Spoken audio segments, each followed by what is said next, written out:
So the game finished as Palace 1, Forest 1. Was it a good point? Welcome to Grumpy Old Reds.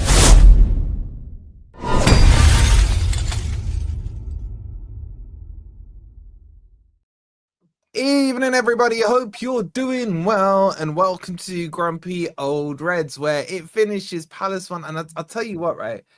Feels like the game was like yesterday, the day before. It feels like ages ago. But listen, we've got through it with a point, and the question is, was it a good point or not? I don't know. We'll see what the boys have to say. We'll see what you guys have to say in the chat. Please don't forget to like. Make sure you've subscribed. Let's jump straight into it. Ben, what was your synopsis on the game? Well, I thought it was a bit of a match of two halves. Obviously, a tale of two halves, we'll call it. I think initially a draw is good. A draw against Palace. Palace are a good side. A draw away from home is fine. I'm pretty happy with the draw. The first half we came out and I thought we had a real lack of energy. It wasn't like that first Brentford game where we went kind of all guns blazing. We seemed to sit back again. We went a bit defensive. It was the same lineup as last time, and then obviously we conceded the goal, which kind of knocked us for six a bit.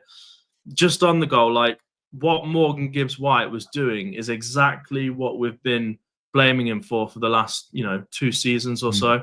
Why on earth you'd think that you need to do a back flick on the edge of your own box and risk losing the ball is beyond me. And I watched back some of the live stream that Wolfie did earlier, and most people said it was MGW's fault, but I think about 21% said it wasn't. But it definitely was. Like, he lost the ball, which started the attack for Palace, and then the ball gets fed into the box and they score. So why he's still doing those stupid tricks, I just don't understand it. Like, he can't be being taught that in training. So why is he still doing it? It's not the first time. It's not the second time. It's probably not the 10th time. We're talking 20 or 30 times. He's done these stupid tricks around our box, and it's really annoying me, to be honest. But we came out in the second half. We were much better. I thought it was really positive in the second half. The subs made a big difference. I would have liked to have seen the subs maybe 10 minutes earlier, and I wouldn't have been surprised, actually, if we could have gone on and actually won that game if he'd made the subs slightly earlier. I thought they had a massive impact.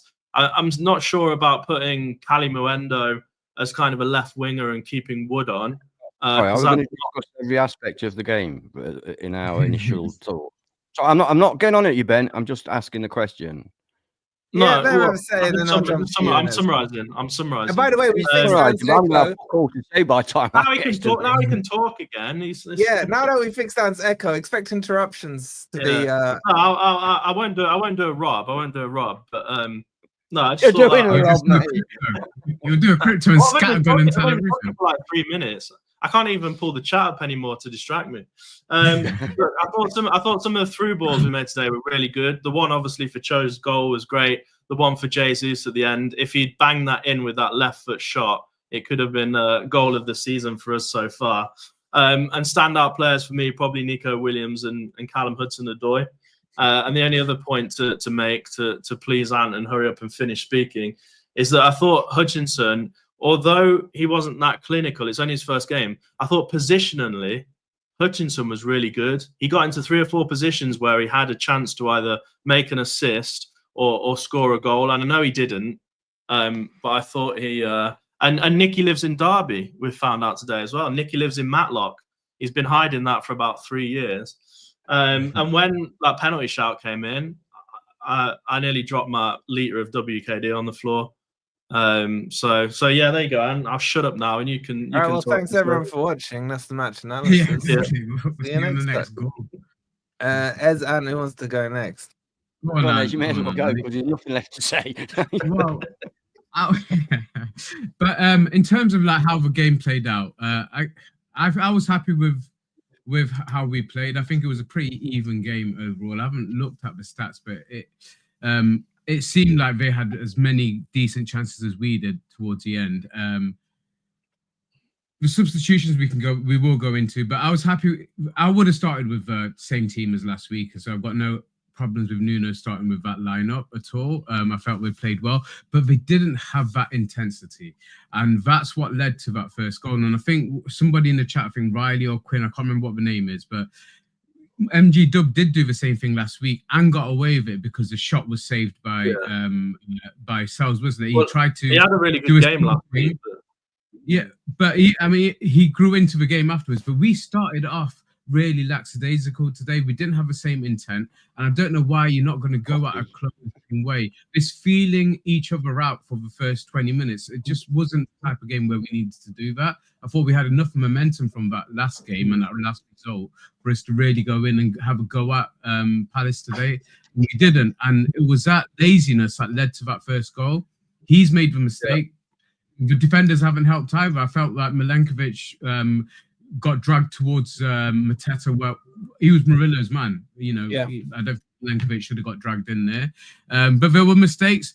But the good thing was we did come back into the game, and as far as I see, we should have won that game. We had the quality chances at the end where we should have stealed the 3 points. So I'm not upset about the result. I'm not upset about the performance. I think there's certain things that Nuno could have done better with his substitutions. But to go into that Lions Den, and it was.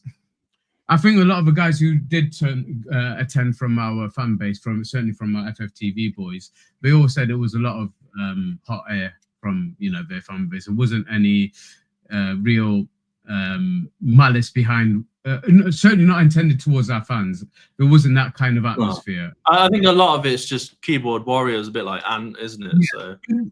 But that's not to say it wouldn't have been an intense atmosphere for the players. It still would have been. So for them to go in and get that result and play the way they did, I'm happy with an unbeaten start to the season. It would have been great to have 2 wins. It would have been the first time since apparently the late 80s under Brian Clough that we'd started. Since Brian Clough, So that's a little bit of a shame, but overall I'm happy. I felt that the ones that did come on grew into the game, and I just love the look of our bench, and there's a lot more to come from that.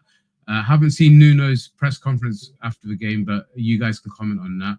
Other than that, overall I'm happy. And what did you reckon, mate? Well, my general thoughts are that my heart says I'm a little bit disappointed, but there again, I always am if I don't lose, so that's nothing new.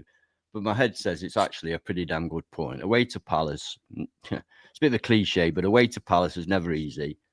I mean, we couldn't have played them at a better time, having said that. They've just lost Eze. They could have been down in the dumps. They've just played in Europe where they went the full 90 minutes, most of the first team. So they could have been, in fact, they were tiring towards the end of the game. I feel that we could have given it a better go. I actually thought we started perfectly fine. I didn't have a problem with the start we made. I thought we controlled it really well.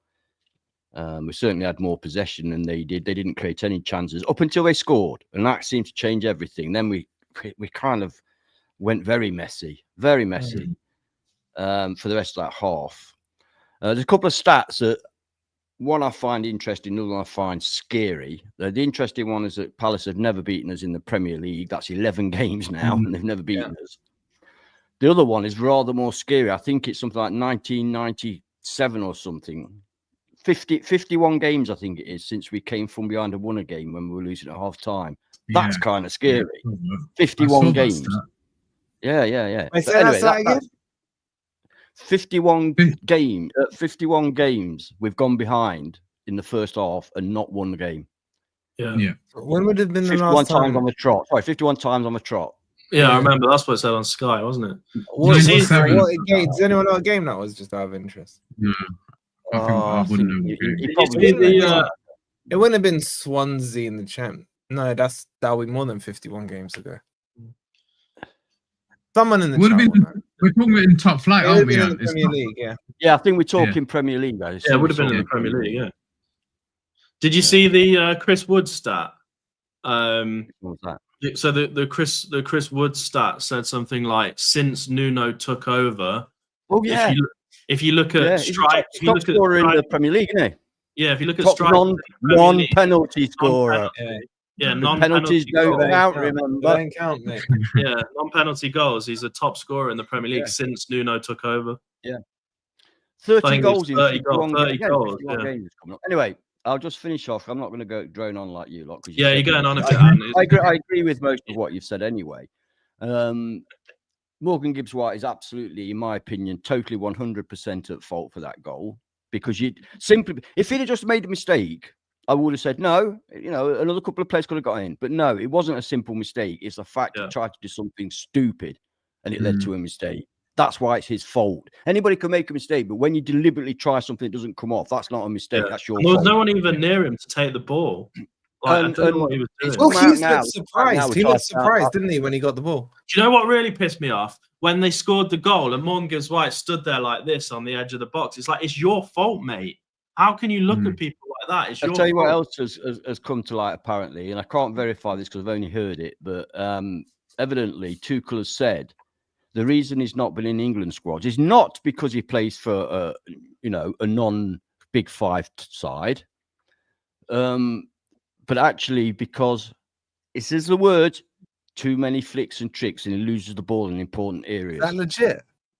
That's what I've heard. You'll have to check it out, but that's what I heard. That Tuchel's come out after the game and said that. So if he was watching today, I thought you've blown it. Did you hear that as a rumor though? Because all of our WhatsApp conversations are you saying, "I need proof, solid proof." Yeah, you're right on that. I need to hear it from the horse's mouth. Yeah. But to be fair, that's why I've not gone full in on it. That's why I actually said at the beginning, I've heard it as I've heard it. I don't know if it's anyway, but it makes sense. To be fair, every time Tuchel seems to be in the crowd, he has a shit game.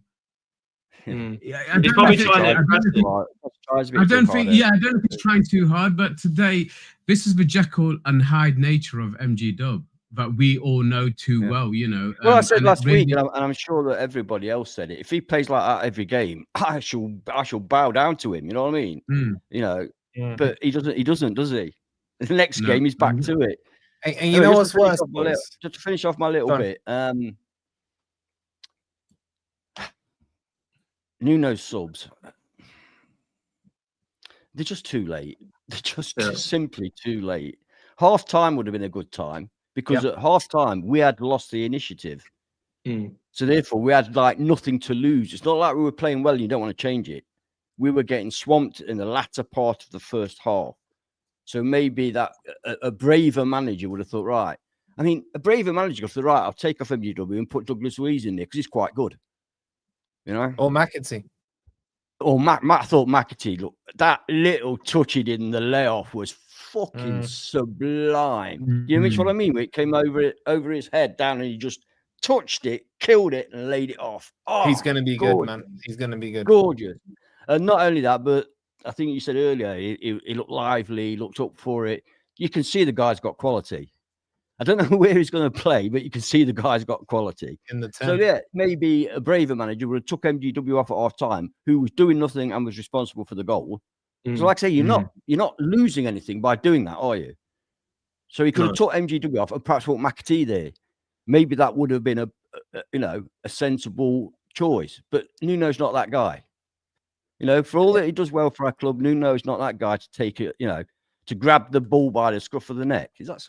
That can't be right. By the horn. You know what I'm saying? I think I'm mixing in fucking metaphors a little bit there. You should have coffee in your He's cup. not the kind of guy to grab the ball by the horns or the game by the scruff of the neck. but just to counter it, because Gaz is saying it here, if he'd made the subs at halftime, would we have scored the goal? It's the old butterfly effect. We might have scored six. I mean, if we're having a discussion about the subs, the idea is to win the game. We didn't win the game. But I don't. And I thought Ndoye could have come off as well. I thought he could have come off. I would have taken Wood and MGW off. So I would have put Cali Muendo on as a striker, not as a left winger. I think we're all saying that there was room there for changes to be made. There was so much that could change. Anderson could have come off. I don't think he played that well today. I don't think he was too deep. His energy was still his best game, but I'm always reluctant because he puts himself about. His energy was still great, even when he lost the ball. Did you not feel he was? Last week it was Sangare picking the ball up off of Milenkovic or Murillo. Today it just felt like it was Sangare or Anderson. Like I felt Anderson was just too deep picking the ball up, and then you might be right on that. The ball. That would be surely as an away match. That would be manager's instructions. Yeah, but. I still look. I had a chat with Rich just before he came on. Shout out to Rich, and like he was saying as well, he thought that Anderson could have been better. He really liked Wood's performance, but what made me laugh, because he was at the game, I said to him, Gibbs White shot. Did it clear the stand? And he goes, no, it got stuck on the roof. Sangare's did. Sangare's freaking did. No, that's I wanted to it mention was- Sangare, 'cause I've seen quite a lot of dissing of Sangare. I thought Sangare had a fine game. He made that one time, but even that, he was running to get to the ball. It's not like he missed the ball. He was covering Aina. He was covering it. He was covering Aina, and he was running, and he stretched, and he couldn't quite get there. I don't even think that's a mistake. That's just the fact that he couldn't get there in time. But apart from that, he was pretty immaculate. Every pass, every tackle. You know, I think in the first half, he had the third most touches on the pitch. You know, the guy was everywhere. But I get all these knobheads saying he's crap, get rid of him. Should have bought Douglas Luiz in for Sangare. Are you mad? Do you not know Douglas Luiz at 6 is shite? Douglas Luiz should have come on. Douglas Luiz should be in the 8. And Matt should be in the 10. That's rude. Sorry, in terms of substitutions. But in terms of how we set up, we did have that. Sorry, Ed. I've got to. Wolfie, or should I call Standard now? Everybody knows your name. It's been in all the papers. Yeah. Wolfie.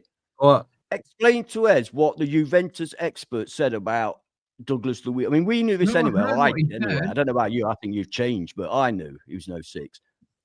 When have I said he's a 6? I'm sure before we signed him, he is a 6. I said he can play in the 6, but he's an 8. I didn't say he is a 6 either. The fact is, he can't play in the 6. He definitely can, and he definitely can. But no, right. But the way we set up, and this was a key factor of our first half last week. And I saw, I don't know, I can't remember the name of the channel, but he's not a Forest fan. But I saw a guy doing some analysis of it.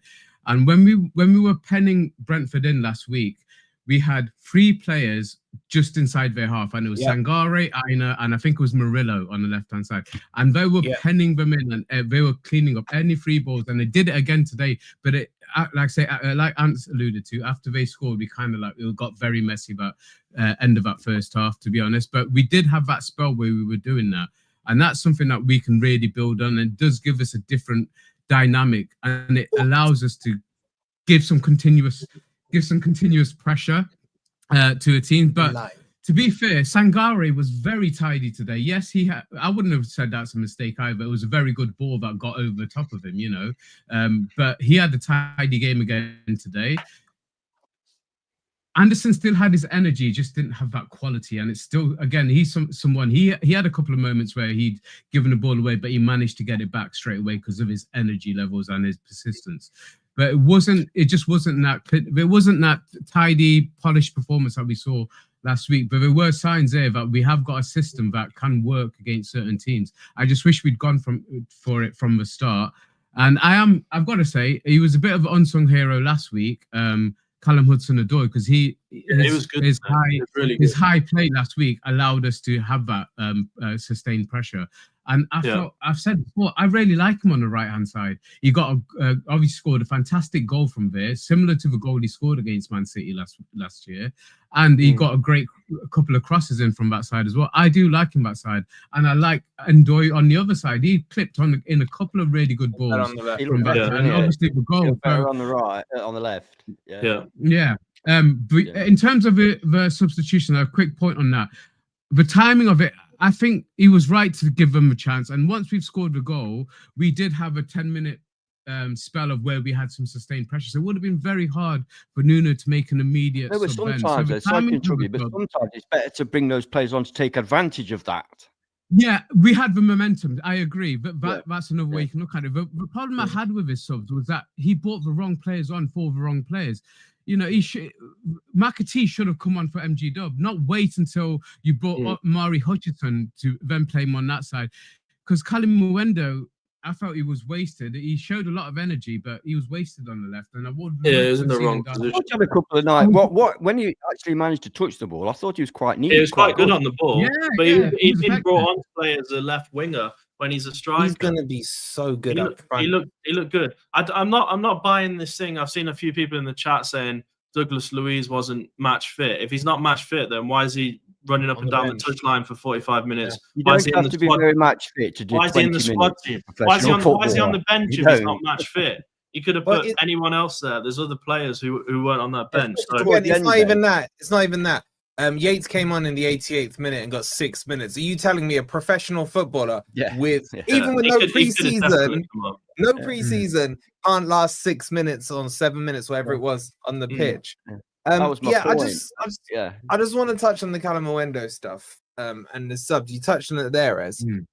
I didn't get it. I didn't get it because why Mm. he came on the left hand side, I don't know. I thought the subs he was going to do is take Wood off, put Calamuendo up front, Yeah. Gibbs White off, put McAtee in the 10, Yeah. and then I would have taken Hudson-Odoi off and put Hutchinson on the right and left Ndoye on the left potentially. If you were going to do that, I it's agree like. with first two. I would have taken Oh, it no, on I the said right Ez, then. I said Ez, chill. Sorry. Now Ant's not echoing. He's back to Ant. All right, then. Yeah, I do agree with your first two, but the last one I probably would have bought on. I would have bought on Hutchinson. For what was it? Hutchinson for Gibbs White when he bought him on, didn't he? Yeah, I think he just got the order of his subs, got the right players on, but took the wrong players off. Yeah. Yeah, and I think it could have made a difference because we did have some really gilt-edged chances towards the end of the game. I think Crypto alluded to Hutchinson looked good once he got his feet in the game. Because the first couple of times he tried to take on his fullback and got no joy at all.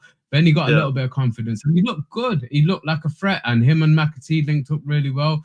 McAtee looked fantastic in the 10, as you guys have said already, and does really give us an option. So if MG Dub thinks he's undroppable, I think with the mood Nuno's in, nobody's undroppable right now. And if that stays the same, I think he's staked a claim. I think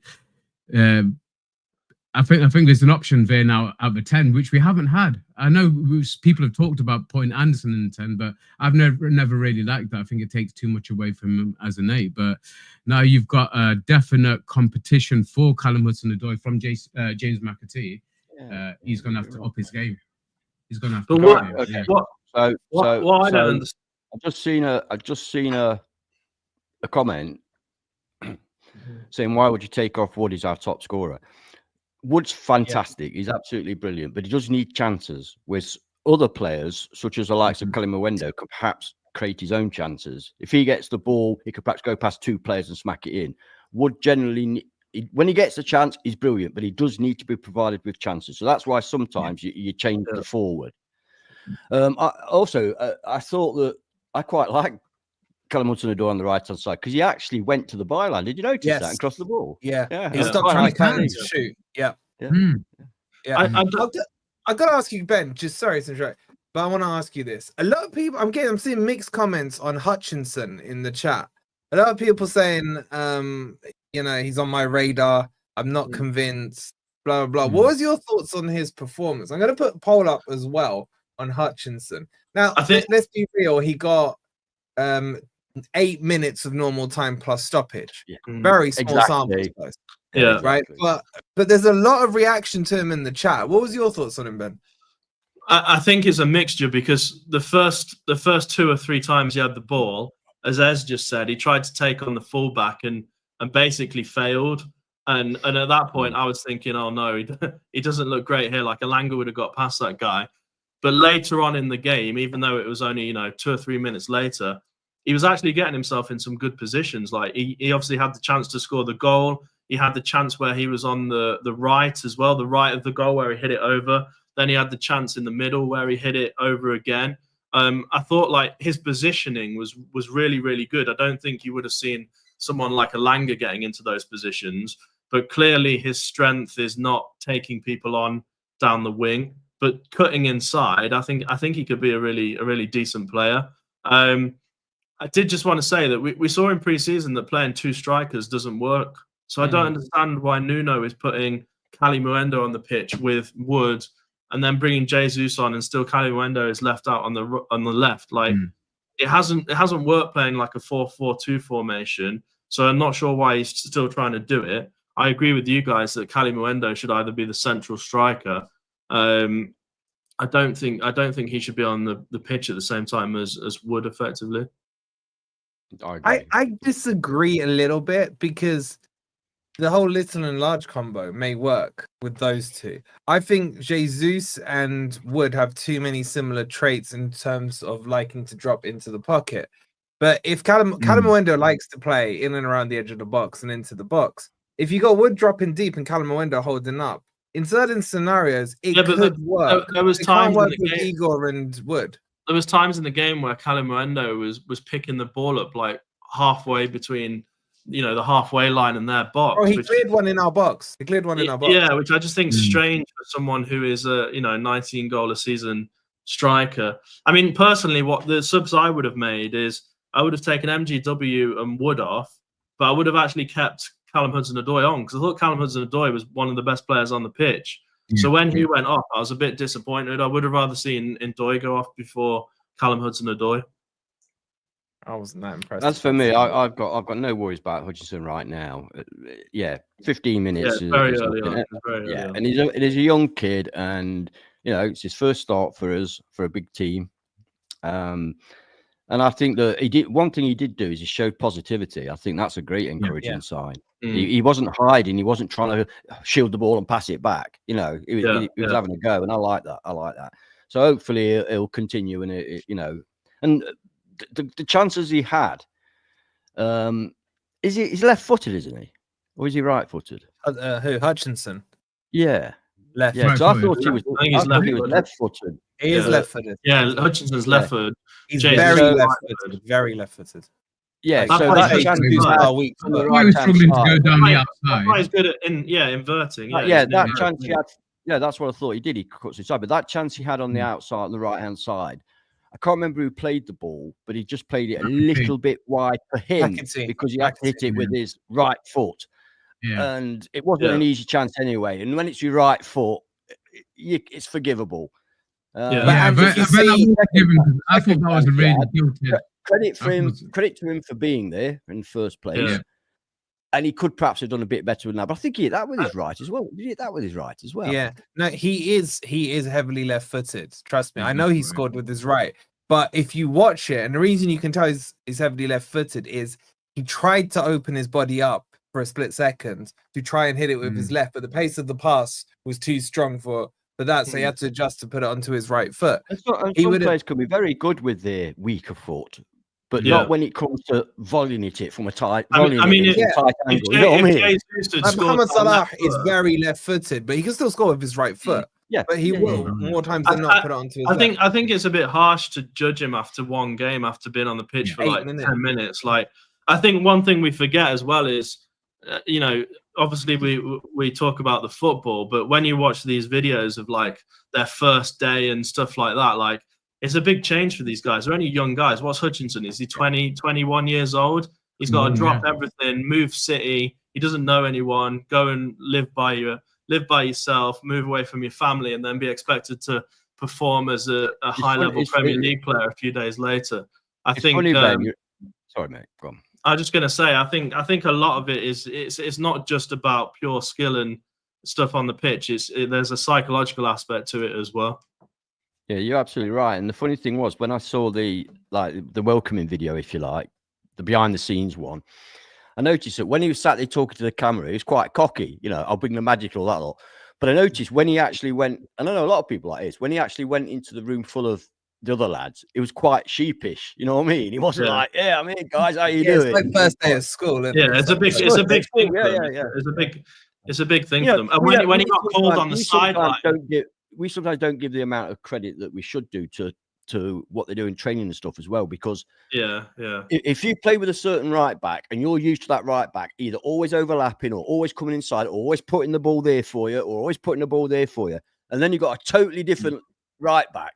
You don't know what he's going to be doing. Then that's hard. That's really hard. Yeah. So you've got to give him that time. I just think it's worth considering. Like, it's like saying to Ant now, right? Ant, you're moving out your house tomorrow. You're going to London. You're going on Arsenal Fan TV. You're gone. 24 hours. Leave everyone behind. You're gone. I'll be fine. I know the lads well. I'll be fine. You picked the wrong channel there. It didn't even have to think about it. Crystal Palace Fan TV. Now you're talking. No, I know Richard and that as well, and D. Come on, think somebody else. The chat loved D after the preview video, right? I sent a message to Luton Nick saying, TV, I would struggle. I would struggle. Exactly. You move into Luton tomorrow, you're gone. Oh, Um, God. What a nightmare. I want to talk about Einar next, but just before I do, like 172 likes with well over nice. 600 in here. Like, what are we saying here, chat, man? Like, seriously, be 250 at least. Let's get to 200 to put the shame down a little bit.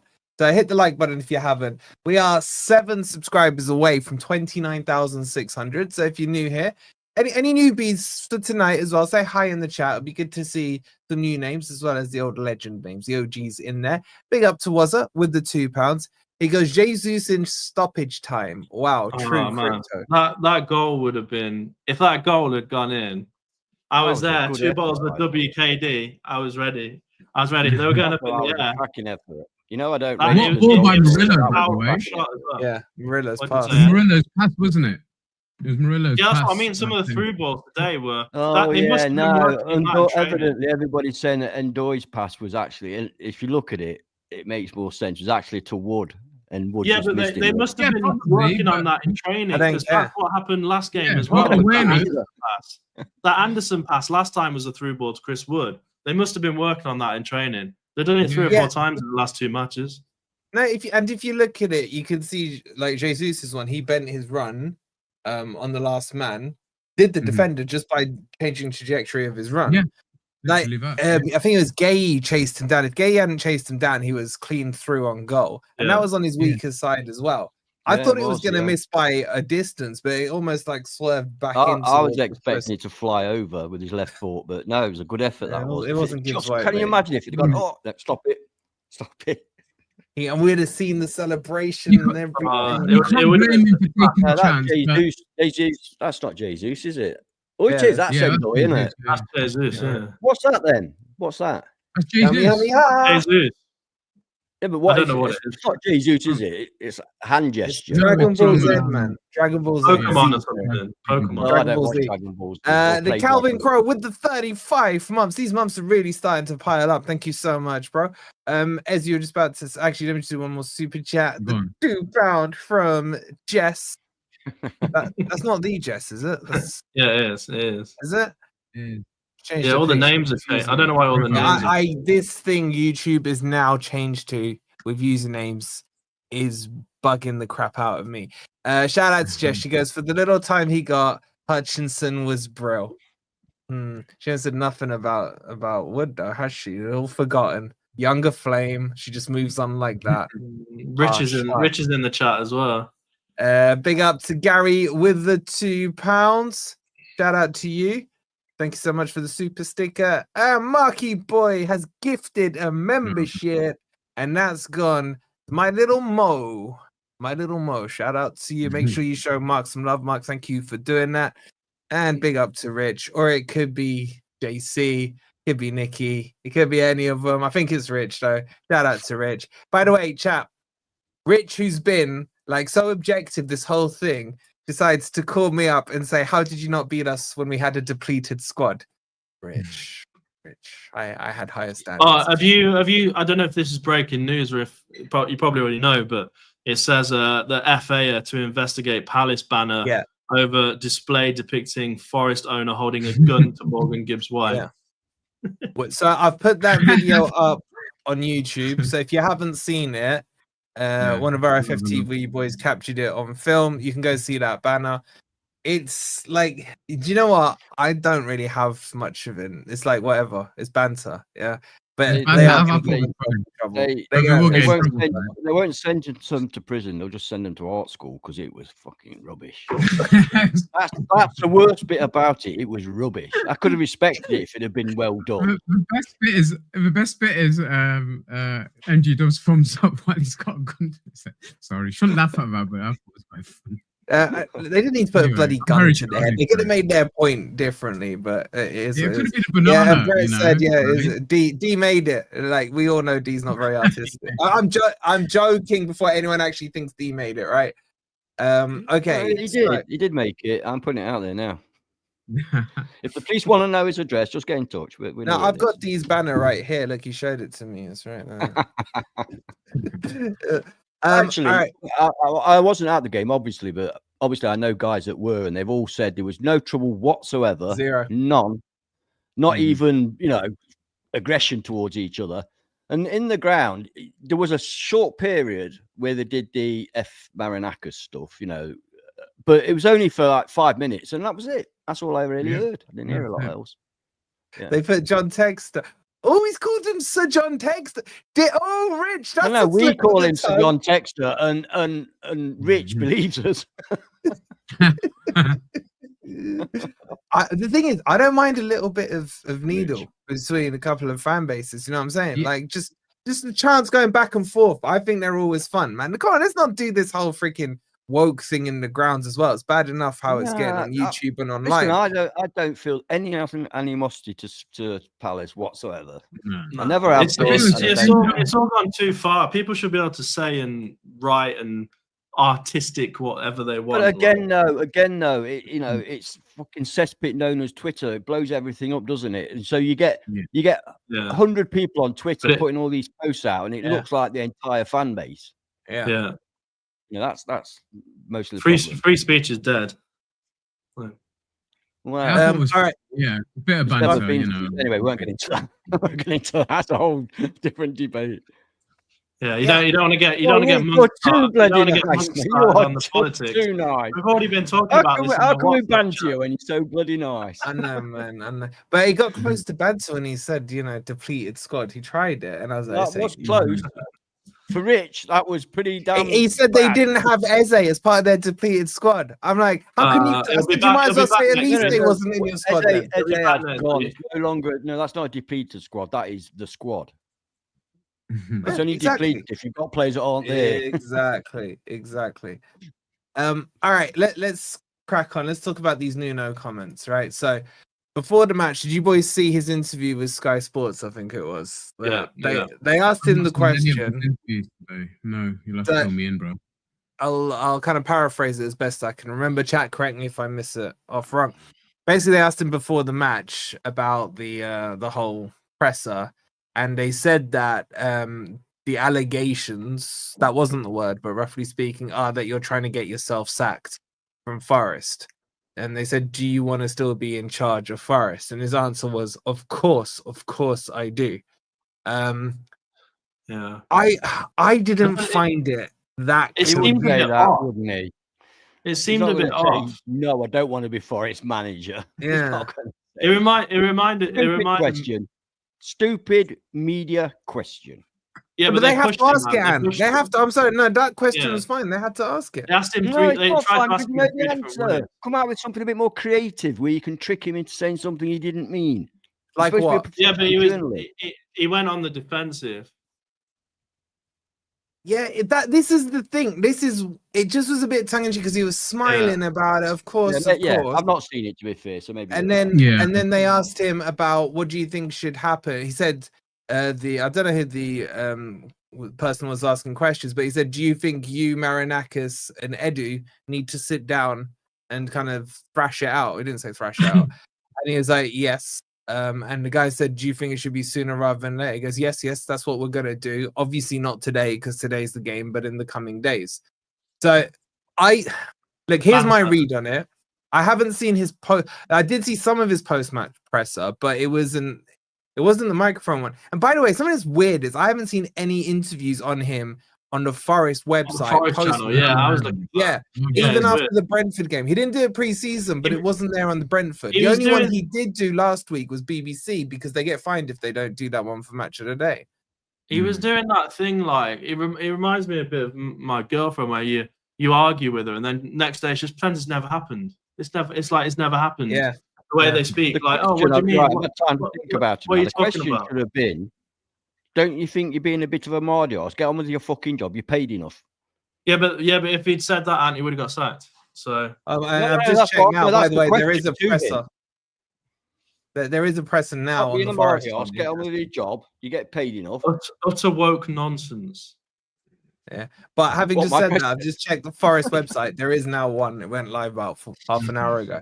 But yeah, so that was it. And then in the post match, I haven't seen the one he's done on the Forest channel, but the main press conference, they asked him again about it, and he was like, what did he say? He goes, he admires people like Roy Hodgson, who's had a love for a game that long. And he says every time, basically what he was inferring is that he wants to get as old as Roy Hodgson did, still being in the game, because Roy Hodgson still has love for the game. And he said, the moment I stop loving the game, I will walk. And he said, loads of you people know me for years. You know what I'm like, blah, blah, blah. You've seen me at Wolves. You've seen me in other jobs. And he's like, this is me. He goes, I will carry on with it. Wolfie, just for a bit of banter, can you play the We Always Win clip? I mean, I don't need any invitation. The result is that at the end of the day, we always win. No. Yeah, Who asked you for that? It's probably gone on a Palace bloody website now. Yeah, it was lying. I shouldn't have said that. I shouldn't have said that last bit. Now she's come downstairs to see what I was saying. Oh God! But yeah, so that's what he's been saying. Look, I still think, right? Nothing's changed, by the way, from any of the last update. Well, it probably has internally, but I haven't been told anything, right? I think there's going to be discussions happening this week. I think what Nuno's done in these interviews is clarify that he's not going to quit. That's my take from what he's saying in the interview. And he's almost saying, here you go, Marinakis, your move. He's done the right thing, hasn't he? Sorry, he's gone. No, I was saying it's a bit of backtracking from Nuno, because he knows he knows what he's put out, and I think he knew what the impact would have been as well. So I think he's playing a little bit stupid, like simple on this. But the best case scenario, obviously, is that they do have a chat and they sort this crap out, and they do need to, and that's what should have happened, but that should have been organized behind the scenes. So you can't then totally go back on it. You can try and fix some of what he said, and which is what he's been trying to do from all accounts. I've not heard any of his interviews, like you said, which is why I've not really commented on him specifically. But the best case scenario would be obviously for it to get sorted, because especially with some of the names that we're being linked to, and I don't, we've already said what we need. He's the one who effectively started it by announcing it publicly. He could have done it behind closed doors. He's trying to. It sounds like he's trying to backtrack now. Like I said, I'll have to watch the interviews myself. Very easy for him to backtrack. He doesn't have to issue apologies or anything like that. He can just, from now going forward, he can just do normal bloody interviews. And if anybody asks him, we get on fine. There's a structure, and I respect it, and we're moving forward. I'm very pleased with the signings we've made this summer. We're excited. It's easy to pull it back if he wants to. Absolutely. Just on that point, Anne, there was a moment, in fact, there was probably about 10 moments. I felt awful for Nico Williams Day. He kept getting absolutely clattered. Yeah. He was. All I could think of is, really well. God help us if Nico Williams get injured, because we don't have any backups in fullback. Yeah. I know he had Morato and Bolly on the bench. They can't play at fullback. I don't know why Jair Cunha wasn't, because he looked okay in the preseason at fullback. But effectively, we definitely have no wing backs. Even if someone covers as a defensive fullback, we don't have a single wing back, can't he? Ndoye, but he's not going to do that, is he? Because he starts on the wing. So realistically, we desperately need some wing back cover. Sorry, just going back to Nuno things. One thing I've forgotten, Jay's kind of triggered the thought in my mind. He goes, shit stirring pricks, but that's just the media. Nuno mentioned this today. Yeah. He was like, there's a lot of rumors and a lot of talk about nothing. Yet yesterday, he was going, I think it was with the BBC interview he did post the presser. He was saying there's no smoke without fire, talking about the rumors. So one day he's saying the rumors, there's got to be something in it. Today he's saying, why are you creating rumors? It's all a little bit starting to annoy me, the whole thing. And I'm actually astonished that a lot of people, and I'm talking in the FFTV world here now in terms of the views, because we've done some polls. The poll, most of you guys blame Edu for this whole debacle. I'll give you the poll stats, and I've sent this to the club, by the way, because I want them to know what you think. 48%, it had nearly 2,000 votes, have blamed Edu, 34% blame Nuno, and 18% blame Marinakis. So out of those 48%, I'd love to know what they think Edu's done wrong. He's come in and done his job, and may I add, a bloody good job. I think it's because some of the signings that he's made. You know, some of the so media. how can it possibly be? That's like Palace fans blaming us for their downfall. Yeah, but you know, no, look close to home. And what's happened is that some of the media, I've read articles where it said that, you know how the media write things. They've said that basically Nuno is unhappy and can't effectively work alongside Edu. They don't get on, etc., etc., etc. So people will naturally defend Nuno because Nuno has been the manager for a few years. Edu is relatively new. But again, it's all these stories are coming from the media. Whether blame me, yeah, it's my fault. Whether they're true or not, I'm not quite sure. But the media will spin things to create stories. That's what they do. It's everyday life. Before Edu came in, I obviously don't know who made the final. Well, Mr. Marinakis made the final decision, I'm guessing. But within the football structure, I would have thought it would have been Ross Wilson anyway, wouldn't it? Ross Wilson's still there, still doing his job. Yeah, he's still there. He's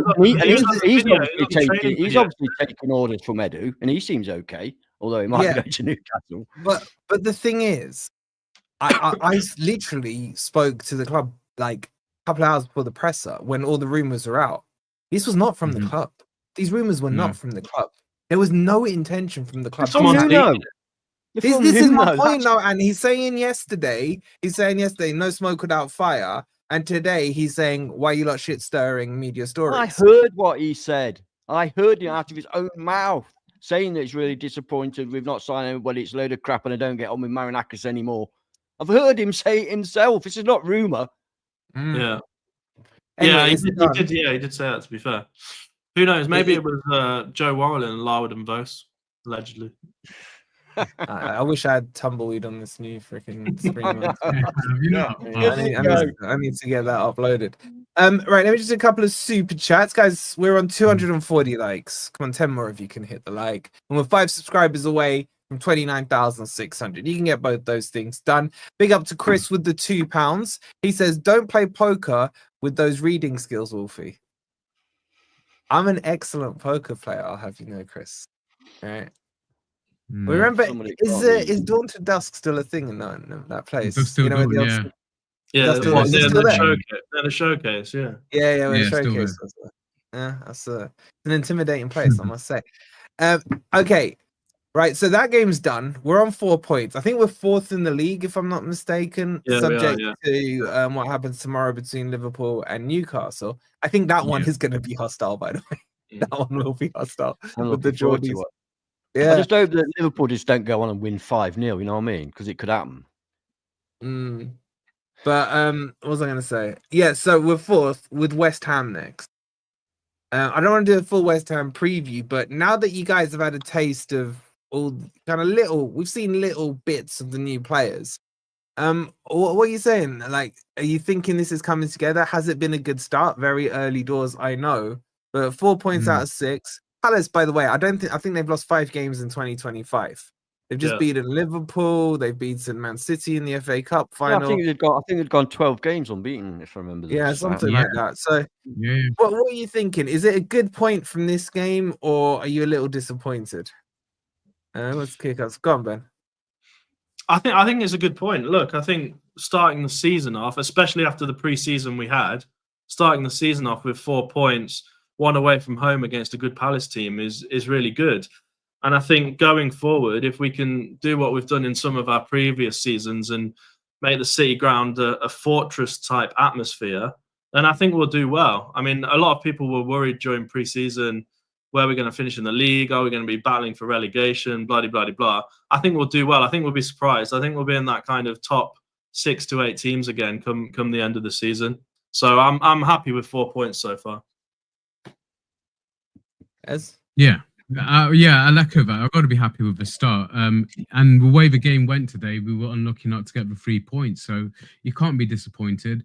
The new players came on. We've discussed about the types of substitutions, but they all seem to play a part when they came on and made us a threat, and which is what we've been crying out for.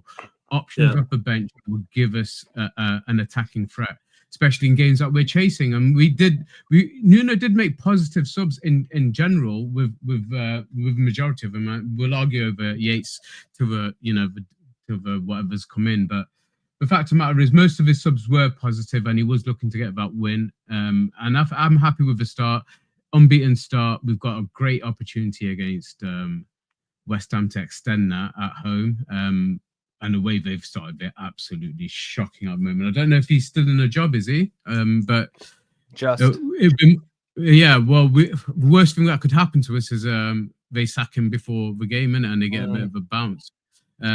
But going into that, the way it stands right now, you got to be hopeful that Forest can get continue that unbeaten start, and 7 points from the first 3 games. You can't argue about that. So yeah, reasonably happy, and I think a couple of these players over this next week, and one of the blessings of being in Europe is we don't have to play this first round of League Cup games. But in the back was where I would have liked to have seen a couple of these players get a run out midweek, but we won't have that chance. So we've got a full week of training for 1 or 2 of them to give Nuno that headache, for a fight for a starting place. And I think there's 1 or 2 of them, especially McAtee on today's performance, that could be pushing for a start next weekend. So a good week in training, hopefully, and the players give Nuno some headaches to pick with, but more than that, they get this situation sorted as soon as possible. Monday morning, whenever they're back in, they need to be having this conversation, and let's just put that to rest. And if it's not going to be put to rest, deal with it now. Simple. Yeah, you don't want it lingering. I think, look, I don't think the club needs to make a statement about it, but I kind of think they do because of the I think unrest. they will. You know what I mean? It's like there's just been too much going on about it, and the fact that Nuno brought it up in his presser. And is it the most Forest thing to do now to go lose to West Ham after they've started so crap? No, I don't go with this Forest this and Forest that rubbish. How did the end of the season work out for us, bro?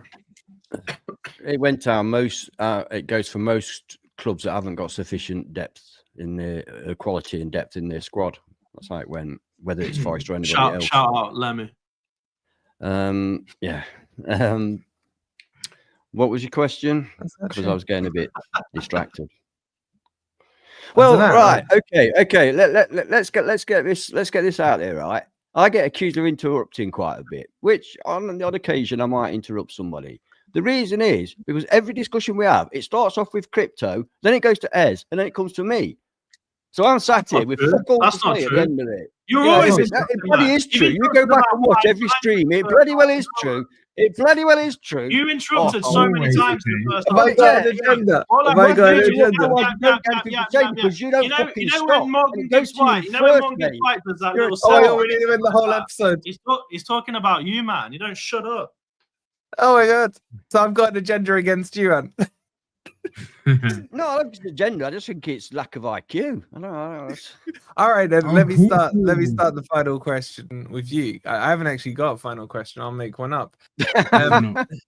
Who would you start as your midfield 3 next week? Yeah, we need the echo back. Right, most difficult question on the planet. It comes. Well, you to said me IQ. First. You said IQ. So there you go. Yeah, but I didn't mean it. We could say that question. I would start next week. Sangare, Anderson, Douglas Luiz. Oh, Bomber! He's dropping MGW. Oh, surprise! Do you know how crap he was again today? Chris says on the £2, for fuck's sake, let the pillock speak. Which one, Chris? You can have to be specific. There's 4 on your screen right now. Okay, right.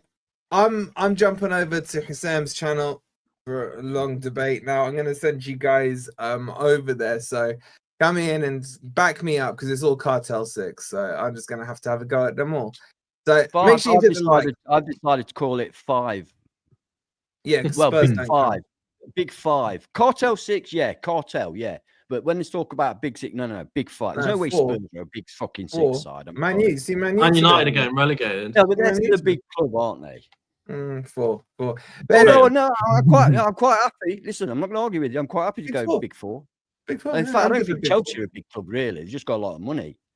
So, yeah, the big 3. Man City don't count either. 1-1-5 or that. Big 2.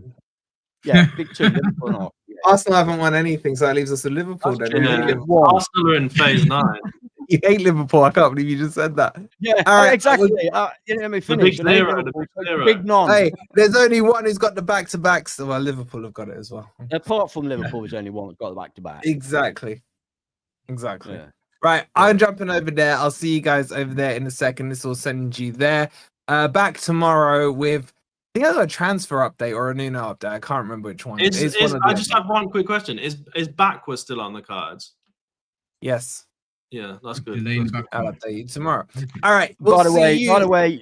Ezra's right. We must get this sorted out before the West Ham game. This Nuno bollock. Yeah, There's We another must get it. There's another interruption to add to Exactly. your several other And interruptions.